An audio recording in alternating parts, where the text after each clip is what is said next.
ओम शांति।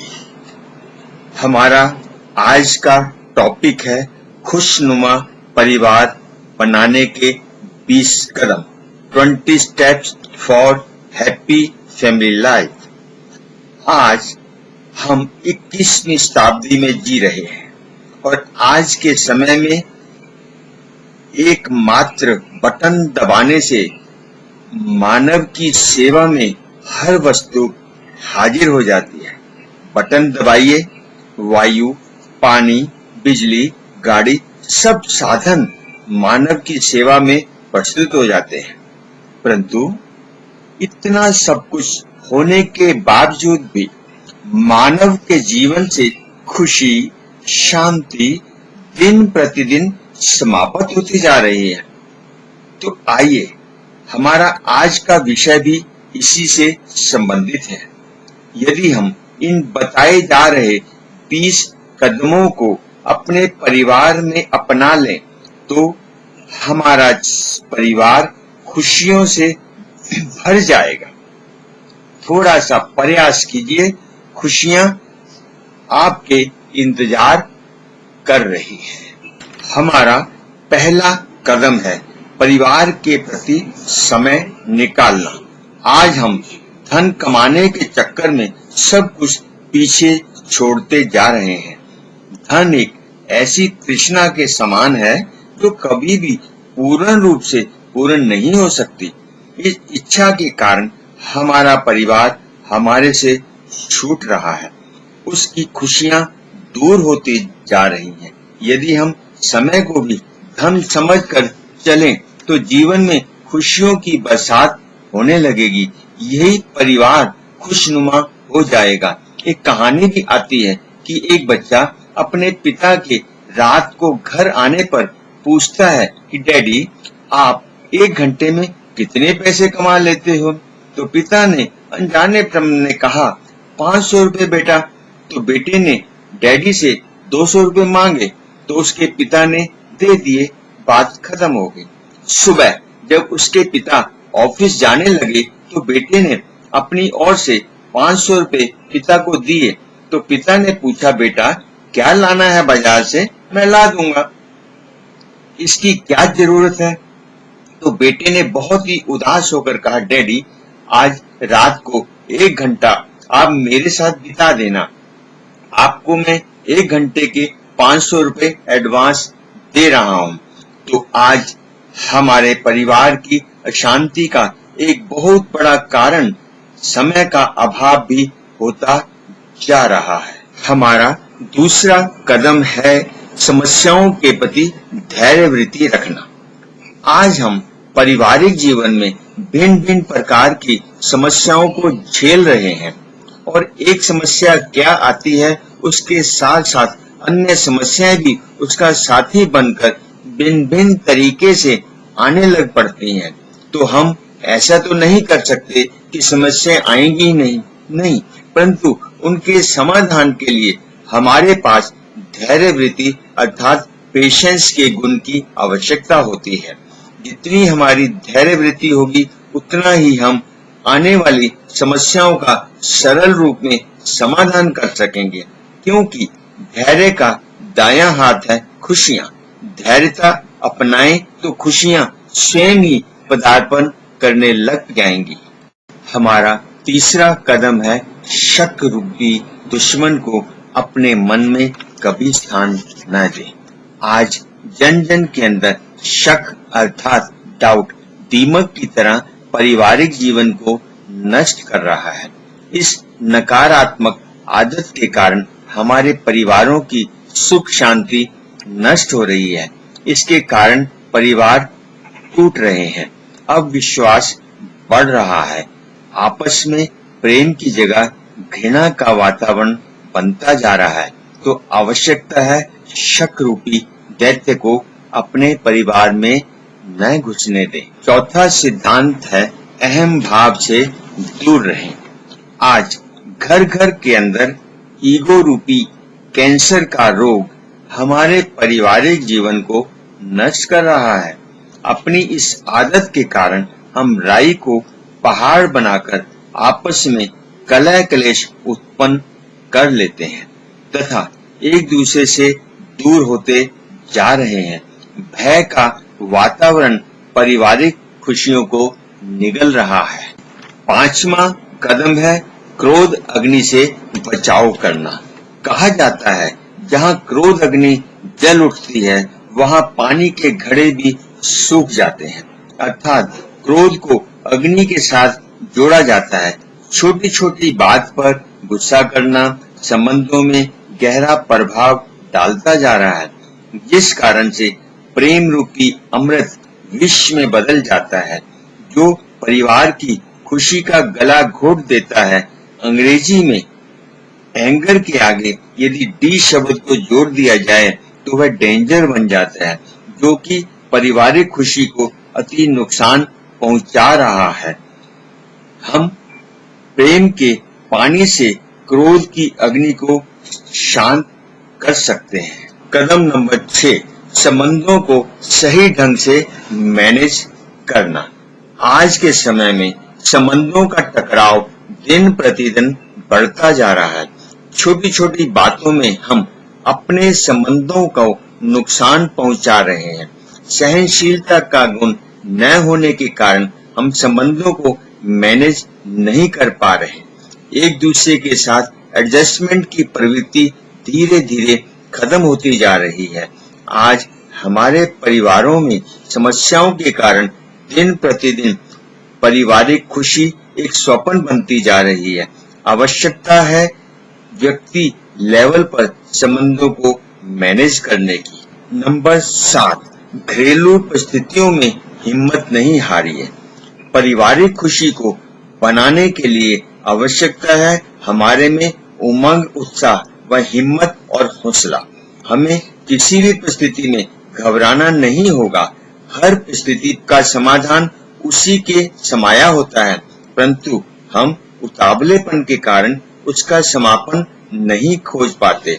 हिम्मत न खोए, थोड़ा गहराई में जाकर प्रयास कीजिए तो पारिवारिक खुशी स्वयं ही आपके घर में आ जाएगी। कदम नंबर 8, खुशी जैसी खुराक नहीं। परिवार में खुशी एक अमृत समान है। स्वयं को कभी भी उदास मत होने दें तथा न किसी को उदास रहने दें। यदि एक व्यक्ति भी उदास होगा तो उसका प्रभाव सारे परिवार के सदस्यों पर पड़ेगा। सर्व में खुशियां बांटें। सर्व समस्याओं का समाधान खुशी है। खुशी सब रोगों की समस्याओं का सबसे सरल उपाय है। उसके लिए हमें विभिन्न तरीके ढूंढने होंगे, मौके ढूंढने होंगे और उन मौकों को सदा ढूंढते रहें तो हमारा परिवार खुशियों का उपवन बन जाएगा, जहां पर खुशहाली ही खुशहाली लहराए। कदम नंबर 9, अपने जिम्मेवारी को पहचानें, समझें और उसे पूरी तरह से निभाएं। परिवार एक मानव जीवन का सुंदर महल है, संस्थान है, जिसकी देखभाल सुंदरता की जिम्मेवारी उसमें रहने वालों की सबकी बराबर की होती है। यदि घर का हर एक सदस्य अपनी अपनी जिम्मेवारी को निभाना प्रारंभ कर दे तो खुशियों की धारा घर को खुशहाल कर देगी। तो आवश्यकता है स्वयं की तरह विशेष ध्यान देकर घर में खुशियां बांटने का, सदस्यों के आपस में स्नेह का वातावरण बनाना। घर के सदस्यों में आपस में प्रेम और स्नेह हर प्रकार के दुखों की लहरों में भी पतवार बनकर पार लगाने का कार्य करता है। प्रेम और स्नेह की पतवार से पारिवारिक रूपी नदी को किसी भी भंवर से निकाला जा सकता है, परंतु दूसरी ओर मोह का नकारात्मक प्रभाव परिवार की खुशियों में छेद का काम करता है। इस कारण से घर में कई प्रकार की विकृतियां आ जाती हैं। हमारे सामने महाभारत प्रत्यक्ष में पुत्र मोह का ही परिणाम है। मोह विकृतियां पैदा करता है और प्रेम स्नेह एक सुंदर स्वर्ग की स्थापना करता है। 11वां कदम है परिवार में अपने रोल को पहचाने। घर का हर सदस्य अपने रोल को पहचान जाए तो घर एक सुंदर स्वर्ग बन जाता है। माता पिता के लिए बच्चे वरदान होते हैं और माता पिता बच्चों के लिए भगवान समान होते हैं। यदि दोनों अपने अपने रोल को पूर्ण सच्चाई से निभाएं तो कोई कारण नहीं कि घर में खुशियों का वातावरण न हो। आवश्यकता है अपने स्वार्थों से ऊपर उठकर स्वयं के रोल को बेस्ट तरीके से प्ले करने की, तो घर की पिक्चर बहुत ही मन भावन बन जाएगी। माता पिता में त्याग भावना, बच्चों में कुर्बानी की भावना धरती पर स्वर्ग स्थापन कर सकते हैं। कदम नंबर 12, आपस में निस्वार्थ भावना से व्यवहार करें। स्वार्थ भावना मानव जीवन में किसी भी क्षेत्र में एक जहर के समान कार्य करती है। यह एक धीमा जहर होता है जिसका असर जब होता है तो उस समय इसका कोई उपचार नहीं हो सकता। परिणाम आपस में घृणा, नफरत और परिवार टूट जाता है, जहां दुख और अशांति ही का राज होता है। स्वार्थ भावना एक मीठी गोली की तरह टेस्टी होती है जिसके बीच में जहर का बीज समाया होता है और वह जहर परिवार की खुशियों को जाने अनजाने निगल जाता है। स्वार्थ के लिए परिवार में नो एंट्री का बोर्ड लगा दें तो परिवार में खुशियां ही खुशियां आ जाएंगी। नंबर 13, जिद। परिवार में जिद करने की आदत एक गंदे नाले की तरह होती है जो कहीं बाहर से नहीं, हमारे ही स्वभाव के कारण घर को दूषित कर देती है। अपनी गलत बातों को, इच्छाओं को जिद के साथ मनवाने की आदत परिवार को पथभ्रष्ट कर देती है। खुशियों की जगह अशांति दुख की तरह ले जाती है।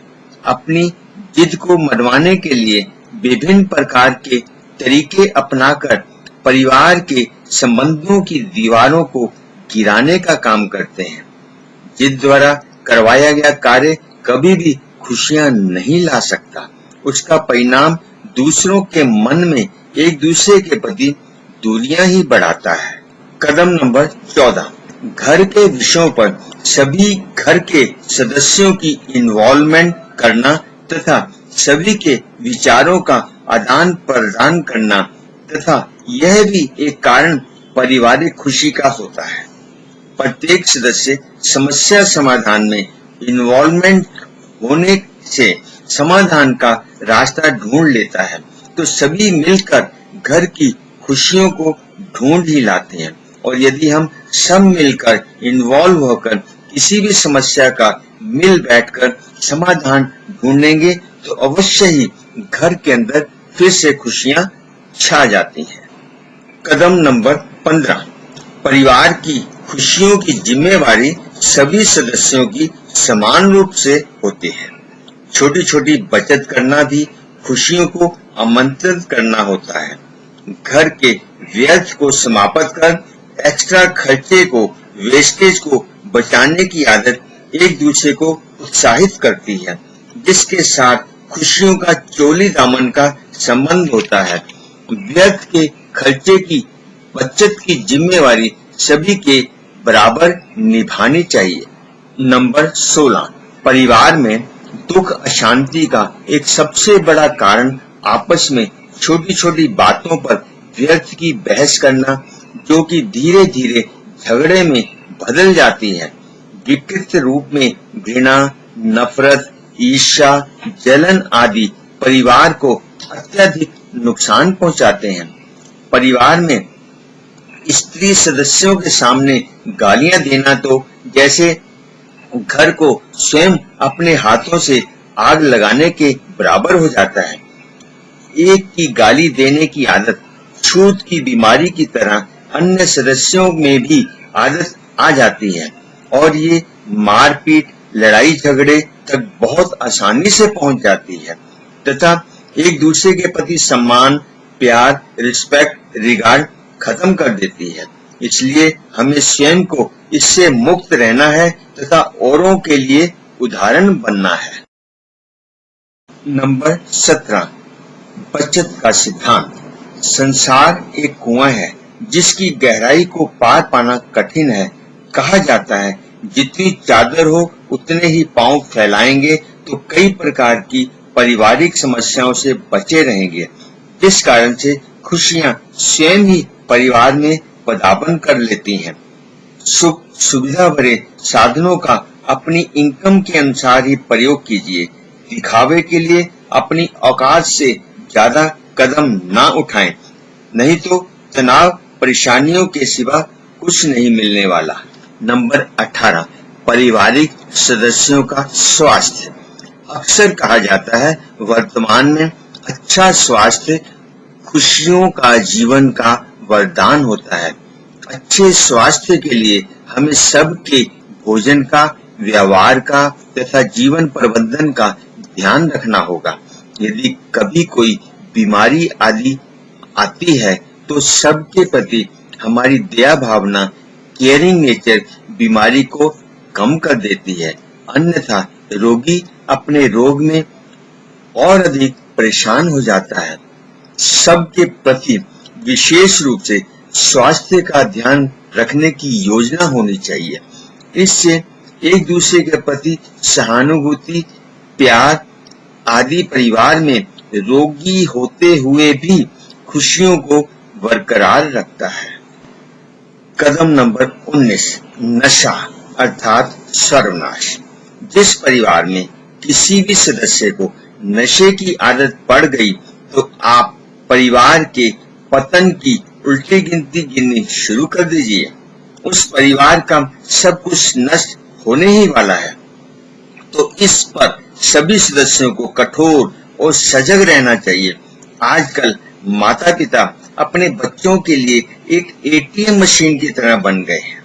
बच्चे क्या कर रहे हैं, जीवन कैसे बिता रहे हैं, किस कंपनी में रहते हैं, उनके मित्र कैसे हैं आदि की तरफ ध्यान नहीं दे पा रहे।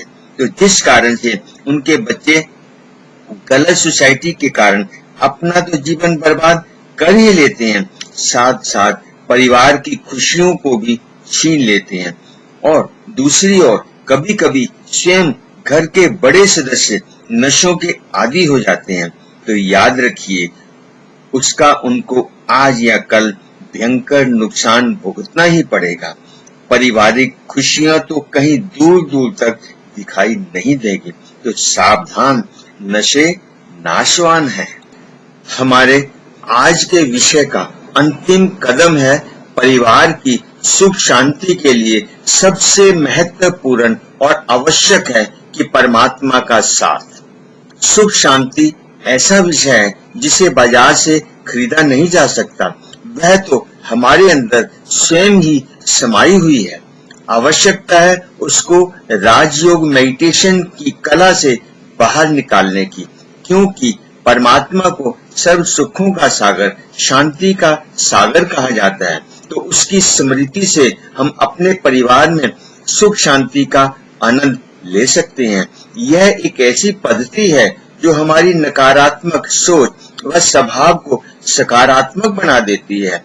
हर बात को देखने का, समझने का दृष्टिकोण सकारात्मक बना देती है। वर्तमान समय अनुसार इस तरीके से हम अपनी सोच को बदलकर जीवन को, परिवार को खुशनुमा बना सकते हैं।